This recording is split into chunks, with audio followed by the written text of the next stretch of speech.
This is Loans and Drones, and today we're doing something a little different. We're bringing Chris Diaz on. He's the guy that makes this work with Travis. He edits, he does the sound, he does the camera. Everything you see here is based on him. So we're gonna walk through his life. And by the way, Chris is 21 years old. So the kid, I'm saying kid, has got such a wisdom and a demeanor that it's kind of like a unicorn. In this day and age, you don't see too many people like him.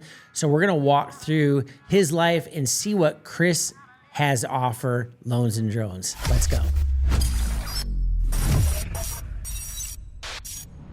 All right. So Chris, thank you so much. It's a pleasure, man. It's a pleasure to be here. How you feeling? I'm doing good. Feeling confident. Are you? No. Not at all. It's really nice. I think something that I need to say is being behind a camera, able to tell the story. I get to control everything. The lighting, the music, the way that everything's being presented. If I'm filming documentary style, the story already happened. I'm just making it digestible for a viewer. When I'm on camera, I lose that control. So you understand? I feel like you're in control. Nervous. You just took control right away. Look at that. Okay, because I need it. You need it. Yeah. So are you a controlling type of person? No, but I do like to have a say. Do you? Yeah. Okay. Well, everything you've said so far in creating this podcast has been awesome. So, like, the first thing that Chris said when we started this was you need to get 21 in order to like beat the milestone. And for me, being an athlete, if I have a score that I have to hit or like a milestone or anything, I'm always shooting for that goal. Like I every year at the end of the year, I love the reset, and you can actually put a goal or goal sheet together for the whole year. So I think it's easy to just start with one thing. So when you said, Bill, you got to hit 21, and we're only at 12, so we got some time. We're starting to see some things that are happening right now that are like causing it a little harder to shoot. So thank you for keeping me accountable on that, and thank you for all the wisdom that you have. So let's talk about Chris. Tell me about you. Well, I'm gonna go back to what you were saying about the 21 episodes. The truth to that is I just wanted 21 episodes worth of work and income coming in. No, I'm joking. He sold me good. You sold me good. Yeah, there you go. No, the truth is when it comes to like something as broad and ambiguous as creativity, you need a number, right? Like you need to play a number game. You need to gamify it, and that's just the truth, right? 90% of podcasts fail. Only 10% make 3 episodes, and out of those 10%. Only 10 more percent, so that like 1% out of the whole 100 make 21. So you're giving yourself something to play on, and you're giving yourself something to play on because you can improve it. Like, I guess you give you numbers, right? You can measure those numbers. Well, now you can manage your podcast, and that goes to everything in life. If you can measure it, you can manage it, and if you're good at managing, you can improve it. And if you don't give yourself a way to manage it, you're gonna fail. Yeah, and he's only 21, by the way. Just so I'm gonna keep saying that the whole time. Okay. So so you're like a unicorn, I think, in your demographic, because you are interpersonal. Like you are fully engaged whenever you have a conversation. I've just noticed this every time I've seen you, that your eye contact, your like, where'd that come from? Like, because here's my perception as a guy that's turning 50. I don't even want to talk about that. So there you go. I'm turning 50 this year, but when I meet somebody... Congratulations. No, thank you. Well, we'll figure that out later. But when I meet somebody your age, I normally don't have an adult conversation. Is that bad to say? I'm probably going to get canceled. But at the end of the day, I've noticed more so that people your age are looking at their screens. They're more comfortable using texting versus picking up the phone. And that communication style in somebody my age doesn't mesh well. There is so much that goes into that. We could talk about how much time people spend on their phones and the reasons for that. We could also talk about specifically Gen Z, where the maturity level is at, where their ambitions are at, or what the circumstances that they're in are at. For example, I'm thinking about where I used to be and where I am now. If we're talking about why do people of my generation not like to talk a lot, it's because they're not really given opportunities to do so in person.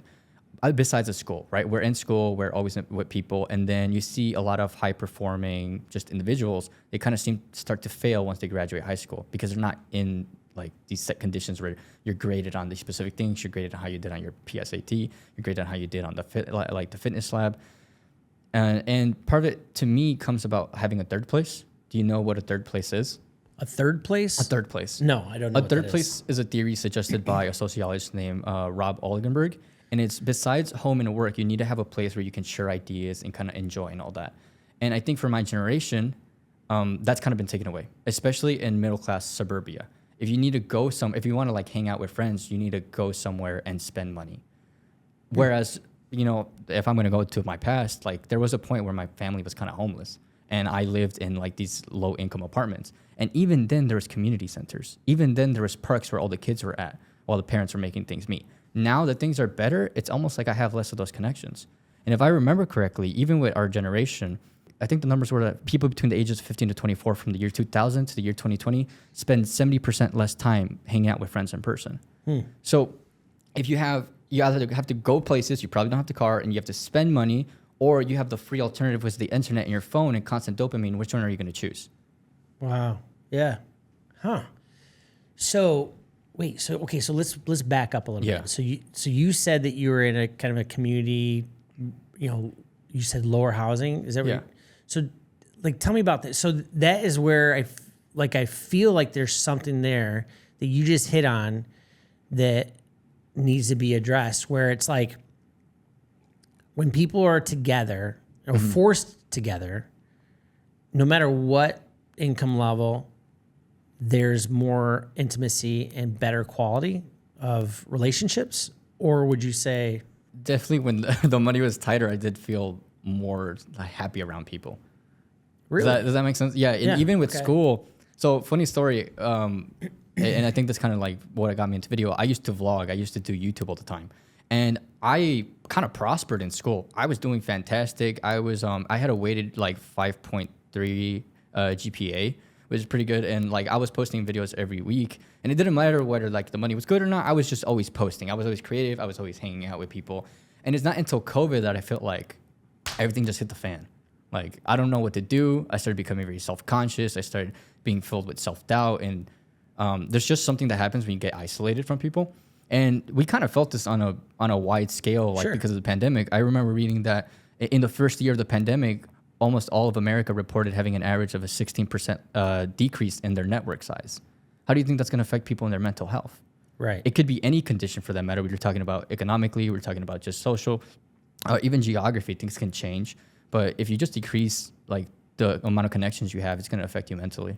That's an absolute for sure. Yeah. But then again, this is what you're talking about, like the maturity levels or why people are on their phones. You have these conditions, or you have the alternative, which is sharing your stuff online. Sharing your stuff where there's low risk, where you're like, if someone doesn't like you or says something, you can just hit block, right? You're weighing your options right now. Right. I don't know. I think it's very interesting. Yeah, that is interesting. And I think when you're talking like that, like I have two kids, right? I have a 1-year-old and I have a 4-year-old. One of the biggest questions and concerns that we have is, when do we bring in this? I'm not. When I have kids, I'm not giving them a phone. Really? No. Okay, so what would you say, like, fast forward, you have kids, right? And obviously we don't know when that's going to be, but you know, if that happens, what would your solution be as a younger adult right now? I definitely, and this comes kind of with the entrepreneurship stuff, like making time. I definitely would spend more time being a good father, right? How do I kind of say this? You know, Corinthians 13:11. Oh yes. When I was a child, I acted like a child. I thought like a child. I reasoned like a child. That's how I feel about my life. I feel like I got to vlog. I got to do everything because like I was that age.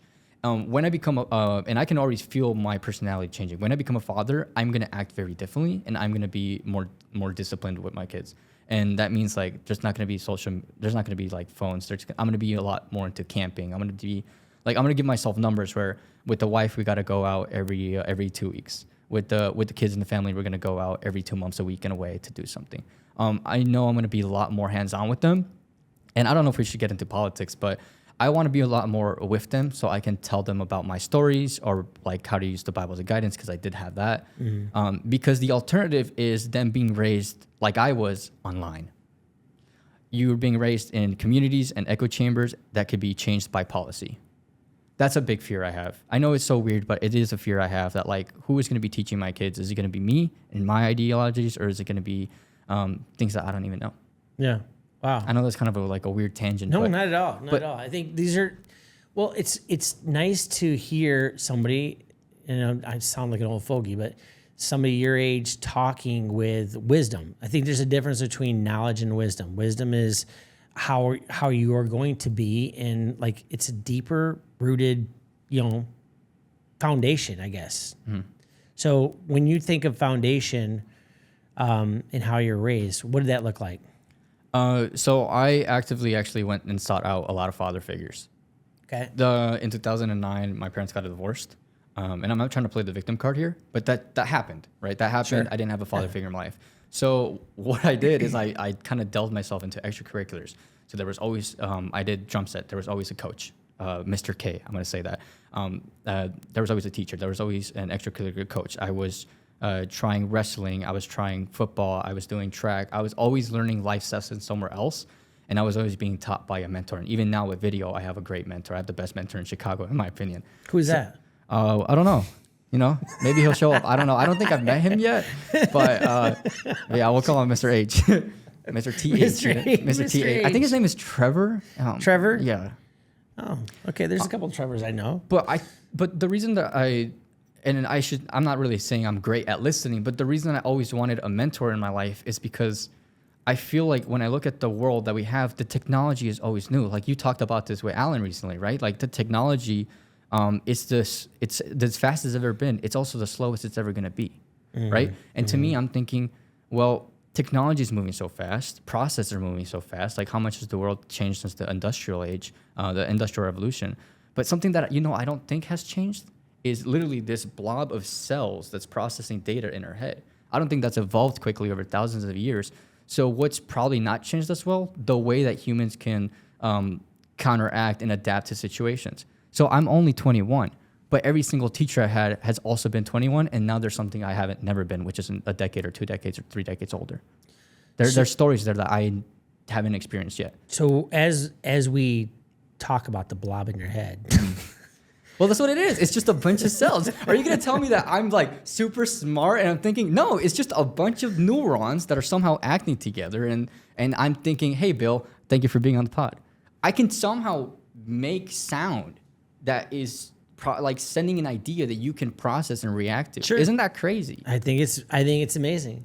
I think it's amazing. Do you think with the technology and where we're heading in your age group, do you think we're getting smarter or dumber? I think humans aren't going to change in levels of smartness. I don't think so, because this is something that I actually felt like I had hubris in. I was like, oh, you put me in the Roman Empire, and I'm going to be the best because I'm smart, because I'm 2,000 years ahead. No, if you put let's just say a man from Rome in the modern day, and you just teach him how to work in modern day, he probably would conquer quite a bit. And I don't mean like conquer lands. I just mean like compete well in his life. I don't think human smartness has changed. I think our level of just being able to be herded like sheep has changed. I think a lot of people are there's so much going on in modern day, they want someone else to tell them what to do. I don't think we're really dumber to say. Okay. I think maybe there's just more situations that exposes how dumb we are. But, I think we're still an overall average level smart.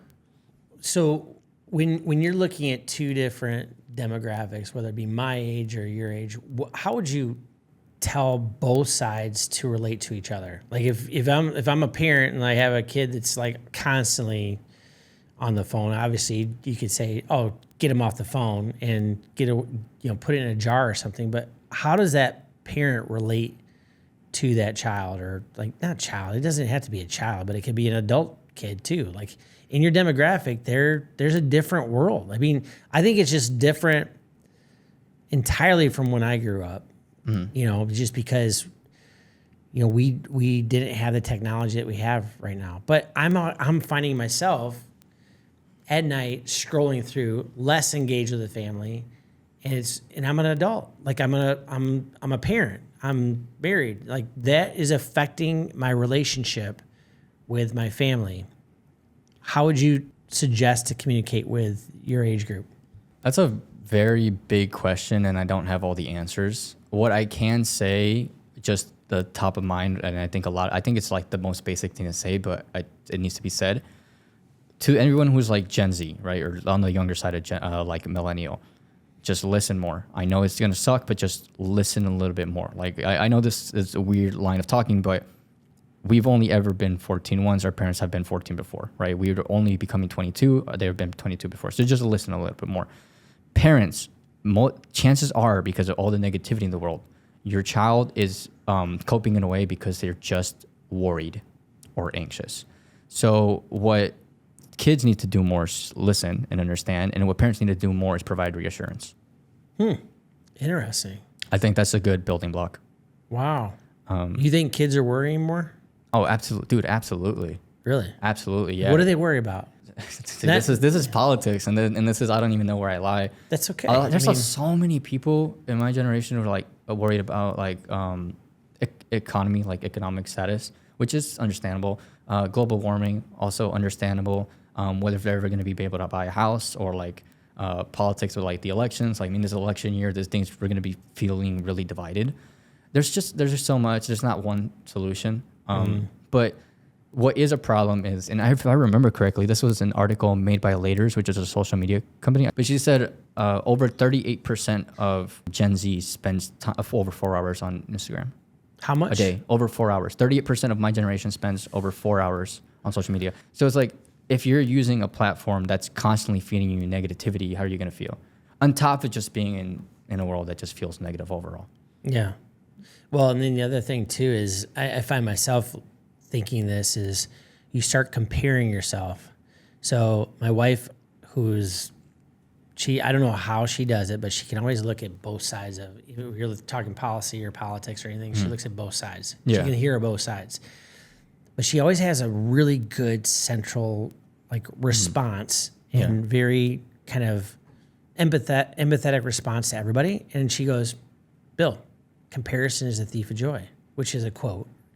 And I'm like, you're right. It is a thief. It's a thief of joy. Like I'm finding myself getting more anxious as time goes on, and to have kids growing up in this world, it even makes me more anxious because now, like you're saying, the kids are worrying even more. How do we solve that? Okay, like, so how do you do that? So I'll tell you what I did, right? So you did this. I built myself more nets where I felt safe. That's the simplest thing. You go from stop scrolling. Like, I know I'll keep going back to the phone, but just stop feeding yourself negativity. And it's not gonna be an overnight thing. It's not even gonna be a month thing. It took me years to change my whole like political belief and mindset about everything. Can I get into this a little bit? Of course. Get into whatever you want to get into. My late adolescence, I spent a lot of time thinking about identity politics because I'm a person of color and I'm gonna think this way because it's how I should think. I spent going to the worst mental state of my life because I kept feeling like I wasn't enough because I am this thing or because I'm that thing. It's not until I spent years in the pandemic isolated where I had to think, what's making me feel good? I like doing video, right? I'm not making myself, I'm part of this group that's being oppressed or whatever, right? I am doing something that provides value, which is I have a skill, right? Even if I don't feel great about myself, I'm getting hired because I, again, provide a good product, which is like a video. I'm not getting hired because I'm pretty. I'm not getting hired because I'm in shape. I'm not getting hired because I'm this color or that color. I'm getting hired because I became the man for the job. And so, and in that, I started earning money so I feel more secure about what I do. In that, I build friendships that are actually lasting, that are not judgmental. This year, I'll be completing 7 years with my current relationship, right? Like, I built myself things where I feel a little bit more comfortable. So I'm not worried. And I told myself, hey, you don't know what you're talking about. Just listen to your parents. I have a great family relationship now. There was a time where that wasn't a thing. I have, to the most part, tried to max out my stats so the world can't hold me down. You can't tell me what to do. I'm going to do what I need to in life to make sure that my people are up. And by my people, I mean my family. I mean my brother. I mean my girlfriend, right? And if you're going to tell me, oh, well, there's this fire in this other place and you should be worried, I'm not going to be worried. Well, I'm going to be worried for your problems. I have enough on my plate. And I have to make sure that when I have kids, they don't have enough. They don't have all the bad things on their plate. They're going to have good things because I left them for them, because I put in the work in now. Yeah, that's good. Sheesh. Drop the mic moment. Dang, Chris, I knew it was coming. I just knew it. So So it sounds like you've created your own set boundaries. Is that what you're saying? Yeah, you know what? Actually, this is a funny thing I learned from my mentor. I gained more in life by saying Is that no Mr. than saying H? yes. Yeah, this is Mr. H, Mr. Trevor Harrington. I don't know. Travis Heberling. You guys should search him up. Oh, look at there you go. Yeah, I actually learned to you go farther in life saying no than you say yes. Weirdly enough. See, okay, so that's where you're like, there's a wisdom statement right there. I still have problems people pleasing. So you've gotten away from people pleasing at age 21, which is I'm still big on people pleasing. Don't get me wrong, but it's less. Sorry, Okay. my bad. And next year it'll be less, and next month it'll be less, right? It's not. I mean, I'm still gonna make mistakes. I'm still gonna do things that I don't really want to do, or like overall just make mistakes. But it's not about trial and error. It's about trial and adjustment. What can I do a tiny bit different to get a different result? Yeah, because I find myself saying yes to everything, and I'm actually, I had a little Bible study plan that I was working on. I'm burnt out, like how to eliminate being burnt out. There's a 3-day little lesson, but it's like, man, it just you will get burned out if you do not set boundaries. So as you know, somebody in your age group, learning that early on to set boundaries and say no early on, that's huge. You know, it's funny because I feel like every 2 years or so, I hear everyone in the creative community, like photographers and videographers, say they're burnt out. So it's like, are you actually burned out, or is it a terminology that's been accepted that you can use now? I think people get burned out when the results or their efforts are lesser than the effort, you know? Because I feel like sometimes I work really hard. Like this week, I feel like it's going a little bit crazy, but the results from them are greater. So I don't think I have a problem. Right, because the return on your time, like it's not just time, it's resources, it's energy, and the return on that is so much greater, right? Like, oh, this is a good portfolio piece. Oh, this is a great vlog that I could post a week in my life. Oh, this is good money. Like, Yeah. why am I going to feel burned out? Well, I think you're learning what Steve Jobs learned early on too, is how to zoom out from a situation, you know, from a circumstance. So what he would say is, you know, zoom out from it, really see if it's that bad. Because if you're productive and you feel like you're burned out, well, you just need to rest, you know, and get back into it because you're doing a good job at what you're doing. I appreciate that. Yeah. So I think. But you do need to schedule rest. You were talking on a very important point. Yeah. How do you schedule your rest? Unfortunately, this is something that I have to be better at. Unfortunately, I had my body choose to rest for me. I was very into powerlifting over the pandemic, and I lifted a little too heavy where I shifted the fourth vertebrae of my neck slightly to the left, which increased all my headaches and migraines. And that's kind of what I was talking about. Like, this is just, I'm a brain pilot in a flesh mech suit right now, right? Because like, this is a system, this is a machine right here. And if I don't schedule downtime for the machine, it will be scheduled for me. Yeah. I won't have a choice, and I will be put out of commission for whatever time they may be. So here's something pretty interesting. This is actually something I'll probably butcher it up, but this is what I was actually reading today on being burnt out, is that we think we're machines, but we're more like trees, right? Think about it. I like that. Yeah, so you have a branch that can grow, but a machine, it's just going to be the same no matter what. You turn it on, it's going to be the same no matter what. But Yeah. a tree bears fruit. We eat that fruit. You know, there's so much to be said about how you can compare us with a tree versus a machine. Are we a machine, or are we really kind of like a tree where we're growing and there's fruit to be given through that, you know? That's a really nice and humble way to go about it, because like I just said, like, I'm a machine. I feel like the type of people who say that they're a machine have so much ego in it. So saying that you're a tree and that you're something that needs to be nurtured and can grow, it's such a nicer way of like viewing life. That's very good. That's very good. I know I butchered it up, but this is probably something I'll post later. But it was just, it just was a good analogy of like, man, I'm treating myself like a machine. I'm driving myself into the ground, but I'm not getting my nutrients. I'm not getting that rest. Health wise, I'm sacrificing health for something that, you know, is it really producing fruit? No. Yeah. Not really. Sense. And not if you're not engaged with your family, not if you're not engaging in relationships. A lot to be said there. Okay, so setting boundaries, suggestion-wise for people that might be experiencing the worry, the angst, is just less is more. Say Absolutely. no. Just say no to things. Try to spend time with people. Try to spend time and really gauge if they're good influences in your life. Going back about a year or so, I think one of the best experiences I had recently was I was in Mexico for like 3 weeks. And all I can think about and all my efforts during those days were literally just, what are we going to like eat today as a family? So over, at least, was it like 15, 16 of us? We were like, what are we going to do today? Who has what tasks? Because they, like my parents, they come from like a village in one of the states of Mexico. It's not really a village. It's more a small town now, but it's on the side of like really big hills. I spent most of my days there in the 3 weeks deciding, what are we going to eat as a family? People have their jobs to do today, right? You go out, you kill the cow, you make the beef, and that was it. And I tell you, it cured so much of my soul just to have a slower paced life. Yeah. And I think kind of doing that, we're like, what are you doing today? You have to focus. I feel like most people my age, like you have to focus on school. You want to focus on your health. You want to focus on relationships. But these things have never changed. Like in all of history, what are the 3 pain points? Is it health, relationships, and money? So like, just make sure that you are doing something to take care of those to take care of those pain points in your life, and just to kind of fuel you. Like, really simplify it. What is it that you need? Remember, at the end of the day, you're just an organism. I know it's kind of weird that I'm talking about this from a scientific and a weird view, but really break down things in your life to the most simplest, non-adjective like forms of them. What is going on? What do you need to get solved? And can you measure it? Can you measure it, and can you improve on it?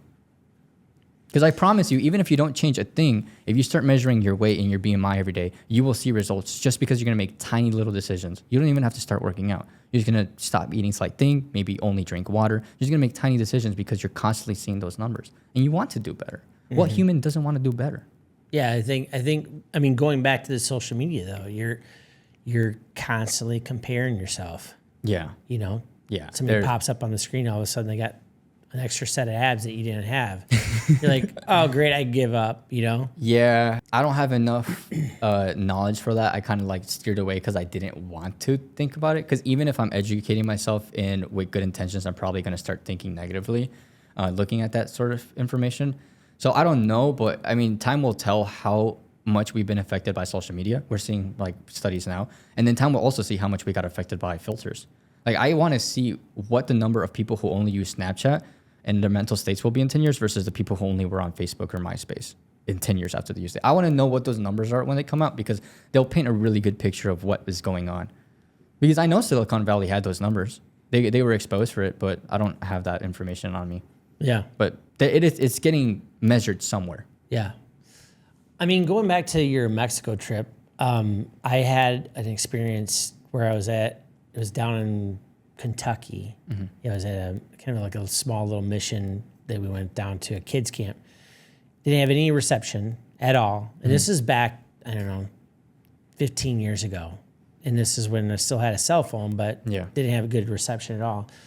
So, but I remember leaving that saying I really felt like I wanted to throw away my cell phone. Because it was such a like beautiful experience, being fully engaged with people, having these deep conversations, and just the joy of human interaction. And that's what it sounds like you had in Mexico as well. You know, I don't know how much this ties into the other things. Like I said, we're talking about so many factors contributing to our mental well-being. But I think that one of the reasons we were so happy as kids that may affect us now as adults is we're not present. Like you said, you were in the moment. And now we're constantly always worrying about what I just did, what's going to happen, when I have to pay the next bill. And something about just being on the moment helps you significantly. Well, I mean, there's a lot. So you got the social media, and then you also have the location that you live. Yeah. Like, it's just a lot to be said there. Like, I can't tell you how many conversations I've had with people that are very, very successful that said, I really want to get an RV, or I want to get I'm really living vicariously through those van life magazines, or, you know, just the cool picture and just the nomad that's traveling across the But be careful, you're comparing yourself. Be careful. True, I know. Look at me. See, look the at me trap. right now. Even Look, with good intentions, it's going to happen. But, you know, we go back to the basic foundational principles that you're talking about, is to, you know, say no to things. less is more, be fully engaged. I think the social media and the phone is a big deal. Like when you always kind of.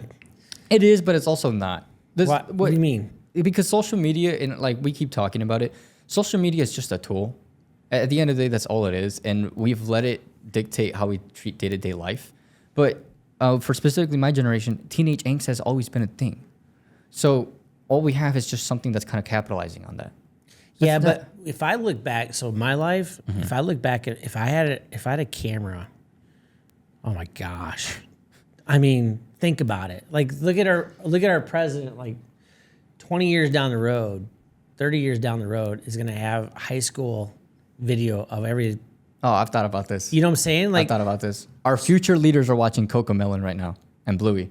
Right. Think about it. Think about this. Right, exactly. So everything's documented with a video camera. So you do some crazy stuff. I was a crazy kid. I was rebellious. So I'd go back into my life and go, oh my gosh, I talk about anxiety, not even then, but going down the road to the point where I have to look back and see how much of a weirdo I was, like, or stupid things I've done is always going to be caught on camera, you know? You know what this reminds me of? This reminds me of, and this was one of the first times that it happened. Usually what would happen before is any thief would steal, their picture would get framed up, and they would jump town. And once the city started happening more so in the United States, row catalogs started being built. And they say, hey, this is this person, this is what they committed, and there's a paper trail that is being handed out to every department in the country. So I think what you were talking about, we should study how people were affected by the creation of the row gallery across the United States for the police departments and see how that overall affected them. I don't know that right off the top of my head, but I don't know. I don't have the answers to that. I'm sorry. That's okay. You're only 21. Yeah, I'm only 21. You know I'm going to throw it back at you. No, I think these are conversations that it's good to have with two different demographics, because like you said, like one of the key points that you said are listening. It took me years to learn how to listen. Still learning how to listen, even in my relationship with my wife right now. Still learning how to listen. Listening is a verb. It's action. Like, okay, am I going to actually open my ears and hear, which is just noise, or am I actually going to listen, which is actually doing? So that's huge for people that are your age, and I learned late in life, and I went through a bunch of walls and breakups because I didn't actually listen. So yeah, and there's levels to it too. It's not just, and every time you think you got it, you don't. Like there's listening, right? What the other person say. There's understanding truly what they meant, and then there's application. Like how are you going to take that and change things? Again, I know I keep saying this, but like, you know what this reminds me of? You ever try to imagine a new color? Imagine a new color? Imagine a new color. Like think of just something that you can't do it. I tried doing that myself, and this has humbled me. Try to think of a human experience you've had that no one else in history has ever had. That's why I put an emphasis on listening and or reading. Like, there's always an answer somewhere. You're not dealing. The technology may be different. The terminologies may be different, but there's not something you're dealing with that hasn't been dealt with before. So yeah, sure, I'll still have ego. I'll still have hubris. I'll still be like, I know what I'm doing. But at the end of the day, there's someone else who knows how to do it better, or I'm just simply plain wrong. Yeah.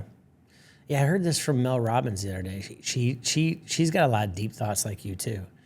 She said, think about the relationship and the friend that you don't know that is in the future. Oh. You know? Yeah. Like, I think that's pretty sweet. Like, I could walk out these doors right now and meet a best friend for the next 10 years. Or, you know what I'm saying? Like, a work relationship that I'm like going to be working with for the next 15 to 20 years until I retire. Just crazy to think about that. And you don't know where that relationship could start. Like, look at how we all met. We all met just by random same spaces, you know what I'm saying? And now we've had a great relationship, and now we're doing podcasting together. I like how you said it. Like, think of the best friend that you haven't met yet. Because the way that I think about it is think about being the father you're not yet. Because like I said, I would like to be a great father, and I know I still need time. I know I still need just to learn life lessons. But I'm going to start preaching here.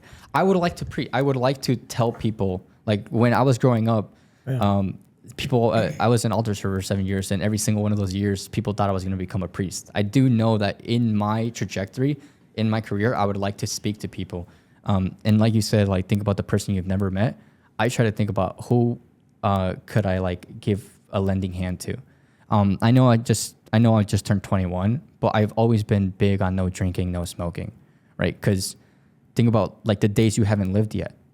I'm going to show up to every day. What I did today, I am training for tomorrow. Like if tomorrow were the boxing match, everything I did today, I'm training for it.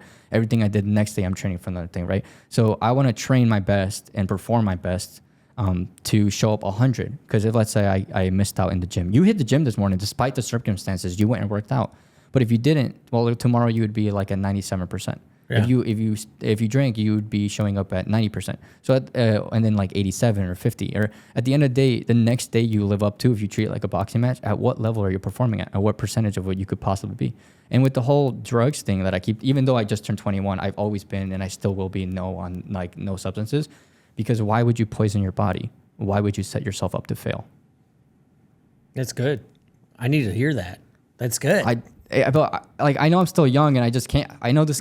Maybe I'm just procrastinating, but I can't wait to be a little bit older so I have more credibility on to speak to people. Like, perform your best, really, because at my age, and you've asked about it, my perspective from a youth. I think there's so much confusion. I think there's so much angst, and I don't think highly of myself. I just think if you're even 10%, a little bit of a monster in my generation, you're gonna make it. Unfortunately. Yeah, I would agree. If you're even just 10%. A bit of a try hard or a bit ambitious, you're going to make it, because the standards right now are really low, because so many people are confused and they don't give themselves a clear mission to perform for. I mean, wow. That's like I said, I mean, you are a unicorn type of person in your demographic. I think the grass is coming clear because the snow is clearing out. Does that make sense? Like I know I've been told that before, like, oh, like you're a unicorn or like a dime a dozen. But I think the thing is just, I think the snow is being cleared out and like grass is finally starting to grow again.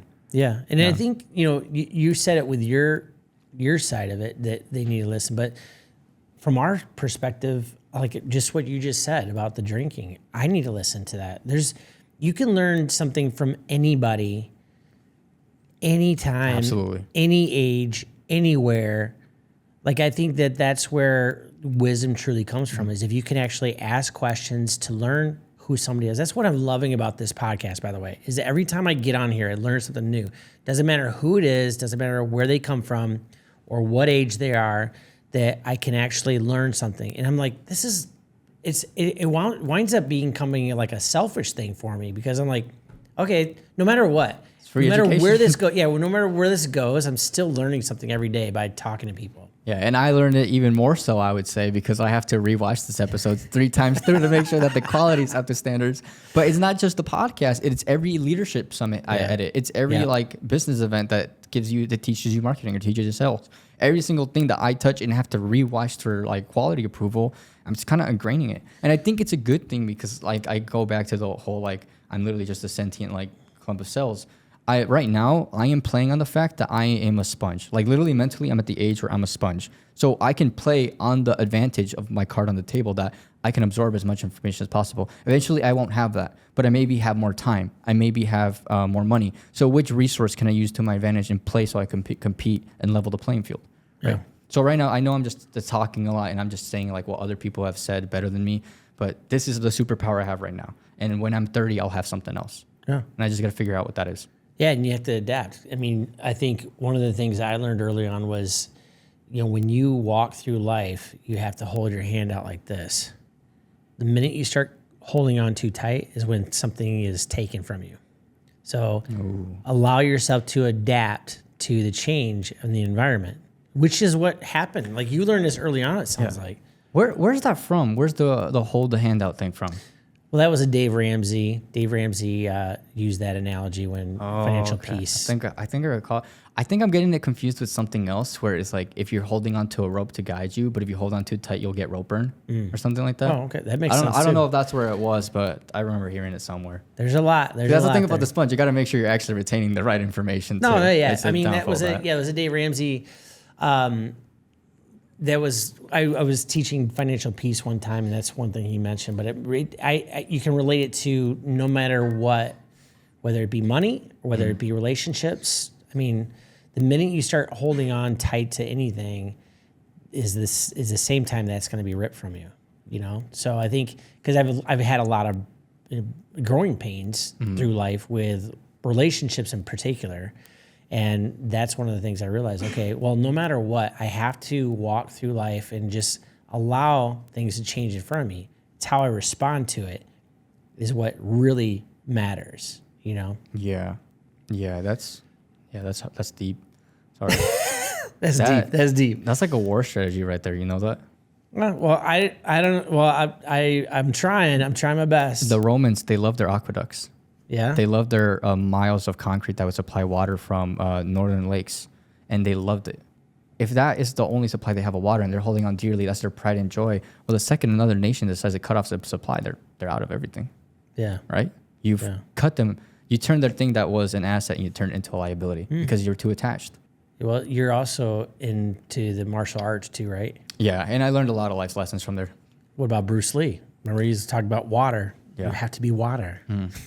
Yeah, everybody's seen that. Everybody's seen that, like that YouTube or the reel that he has on that, which is true. You have to be like that, you know. You don't have to, but you'll find that you can adapt to change very easily if you can. I think what is very nice, and I think I'll like leave off on this is, I keep talking about the situation that I'm in. You asked me to come off to speak as a youth. I am playing my cards. My personality and character reflect the situation I am. I am the result of my upbringing. But if you are a father in your situations, there's like maybe you need to be very protective of your circumstances. Maybe you're not in like a very like crime-free area or whatever. Your personality and the choices you have to make are going to be different. So what I'm asking you and the audience to do is figure out what type of person you have to be and can you be effective at it. That's why I keep saying like, am I the right man for the job? Because in different situations, wherever life will take me, I will have to become a different person, right? If I stay the same, you can't adapt. You're going to get run over. Yeah. Wow. And you came with all the stuff today, didn't you? All right. So from here, we're going to transition into the 3 random speed questions. This is what I was most nervous for. Why? I can't even lie. I don't know. You've been on this. Because how many times have you seen this? Everything I've talked about is stuff that has accumulated over time. This is just spontaneous questions. Okay. Well, you pretty much most of the questions. Give me your are worst. the same. Give me your worst. Give me your worst. So if you could have dinner with anybody, past, present, future, who would it be? Sam Colder. Oh yeah. Yeah. I think that would Sam, if you're out there, please. some good stuff. I would appreciate. No, but I think it'd be really nice to have a dinner because with him, he's the type of person that doesn't do dinner at sunsets. So I feel like before or after would be like a one-on-one workshop of how does he film. Yeah. You know? Yeah, so explain who Sam Colder is. Sam Colder is a vibe travel influencer. He got his start. He got his start working for the Chainsmokers, like filming them on tour. Oh, really? Okay, yeah. I didn't know that. So he started with concerts, and then from there, and he I don't know if he lived in Toronto, but he worked for Beautiful Destinations, which was considered the greatest job in the world, which is just like you get travel to different tourism boards to go film. And then from there, he started making his own vlogs about the experiences. And from there, he kind of jumped and created his own thing. But his crafts at the time was so, like the editing style, the language was so different that you couldn't stop but be in awe. There's only one other video that I hold up to the regards of his work, and that is the Watchtower of Turkey. And actually, we could put a little link to it. But this style of editing was considered the purple cow because it's just so crazy what it was and how many effects were used and how tastefully they were used. Anyways, he's just highly respected when it comes to travel filmmaking. I remember you and I having a conversation about him, and I haven't watched a lot of the YouTube people, the vloggers lately, but he was one of them. I'm like, how the heck did he do that? That's the thing, is like how? Second question, if you could have any meal today, what would it be? I would just go with like a really good artisan burger. Artisan burger? Yeah, like an artisan chicken burger. I love chicken so much. I actually brought fajitas today. I just love eating chicken so much. And a good burgers. So it's pretty good. I know. You have a farm, don't you? We have 40 chickens. 40 five, chickens. 5 goats, and we have a Belgian Malinois dog, and we just got a female husky. So you live on a farm. A homestead. Homestead. Yeah. Okay. It's just a farm without the land for crops. Third question. If you can meet anybody from your lineage, whether it be past or present. Past. Oh, wow. Absolutely past. Past, present. Because I think with the future. future, I think with the future that most people meet their destiny on the road to avoid it. So if I were to see, I know this is a weird conversation, but if I were to see my like great grandchildren and they were doing poor economically, I would in the present, for example, like let's say there's a movie, I would do everything I can to bring as many resources and money in. But maybe because I did that, the IRS is on me and took everything. And so me trying to change the future is what caused it. So I don't want that happening to me. I'd rather go to the past and just see who are the best either warriors or philosophers, or like I'd like to know who were the best quote unquote men of my ancestry. I think that's a way more easier conversation to have, and also interesting because I don't have a good like family rooting. That's just not in place here like it is in the most of the Western world. Yeah. Is there anybody that you know that from your past that was Listen, held to a man, high- a lot of it is Mexican. There's some Native Alaskan and there's some British. So I'm really confused. But yeah, I'd like to know who actually I descended from. Okay. That's good to know. Well, if people wanted to get a hold of you for videography or real estate video. Yeah, so if anybody want to get a hold of you, where can they reach you? For all professional and commercial video needs, go check out visualfilmworks.com. Yes, you heard it right, visualfilmworks.com. And we also do luxury weddings, and those are beltiamofilms.com. They're amazing quality, so highly, highly recommend. I've been telling everybody about it. So with that, we're going to definitely have you on again. We'll have Mr. H on again too because he's awesome. And we'll see you guys next time on Loans and Drones. Have a great day.